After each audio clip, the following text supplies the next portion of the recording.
छत्रपती संभाजीनगर जिल्ह्यातील गंगापूर तालुक्यातील घाणेगाव येथील श्री गणेश सोसायटीमध्ये इंडिया शेल्टर फायनान्सने गृहकर्ज दिले होते, परंतु ऐन दिवाळीच्या तोंडावर बँकेने घर जप्तीची नोटीस काढल्याने कर्जदार थकीत झालेल्या हप्त्याची अर्धी रक्कम भरण्यास तयार आहेत।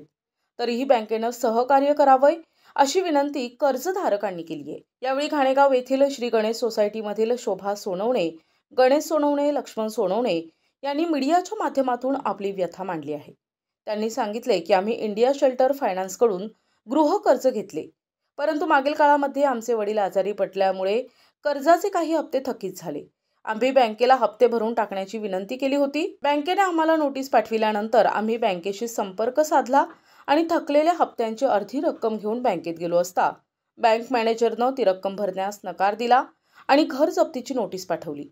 आमचे घर जप्त केल्यास आमचे कुटुंब उघड्यावर येईल आणि आम्हाला आत्महत्या केल्याशिवाय पर्याय राहणार नाही। तरी बँकेने आम्हाला सहकार्य करावे अशी मागणी त्यांनी केली आहे। हप्ते थकेले 7-8 महिन्यापासून तर ते दुखण्यामुळे समजा तुमचे वडील आजारी होते असं त्याच्यामुळे तुम्ही भरणार किती आता 60,000 भरायला तयार आहे। आणि नेमकं ते मागतात किती? मग ते 1,20,000 मागतात, म्हणजे 1,20,000 ते मागताय, तुम्ही 60,000 भरायला तयार आहे। तरी पण तुम्हाला ते म्हणते आम्ही ताबा करू, पैसे घेत नाही। अच्छा, ते फक्त म्हणते की हप्ते भरा, क्लिअर भरा।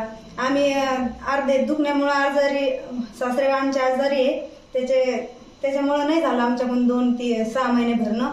तर आम्ही म्हणतो अर्धे घ्या आणि अर्धेचे टप्पे करून द्या आम्हाला।